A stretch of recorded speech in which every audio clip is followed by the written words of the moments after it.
تھوڑی سی تفصیل بتا دوں. میرے نبی ممبر پر آئے, کہنے لگے ماذا یستقبلکم وماذا تستقبلون, وہ کون آ رہا ہے صحابہ, وہ کون آ رہا ہے. پھر ہم نے کہا وہ کون آ رہا ہے. حضرت عمر کھڑے ہو گئے, یا رسول اللہ اوحی نزل, کیا کوئی وحی آ گئی؟ کہا کیا کوئی دشمن آ گیا؟ نہیں. تو پھر کون آ رہا ہے؟ آپ نے کہا رمضان آ رہا ہے, رمضان آ رہا ہے. جنت کے دروازے کھل گئے, جہنم کے دروازے بند ہو گئے, رات کی تراویح کی نماز ملی. آپ کا رمضان آج کل بڑا اوکھا ہوگا لیکن اجر بھی بڑا ہوگا. میں نے ایک دن پہلے واپسی رکھی بھی, 18 گھنٹے گون ہی تھے بکھا رہے. آپ تو پھنسے ہوئے, میں تو نہ پھنسوں. تو اس کا اجر بھی اس کے مطابق ہوگا, اجر بھی اس کے مطابق ہوگا. تو میرے نبی کا سارا رمضان گرمیوں میں گزرا ہے, گرمیوں میں گزرا ہے. اور آپ نے 3 دن تراویح کی نماز پڑھائی.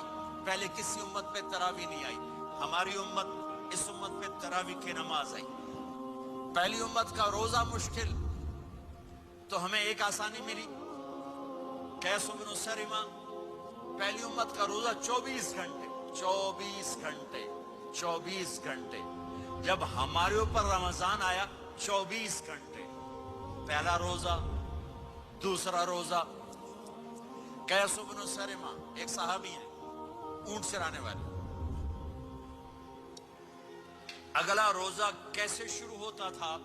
سورج ڈوبنے کے بعد آنکھ لگ گئی, روزہ شروع ہو گیا, روزہ شروع ہو گیا. جب تک جاگ رہے ہو کھاتے رہو, آنکھ لگی روزہ شروع ہو گیا. یہ گھر آئے, کہنے لگے بیوی سے کوئی افطاری ہے؟ کہنے لگے ویلے بیٹھے ہیں, کیسے کوئی نہیں.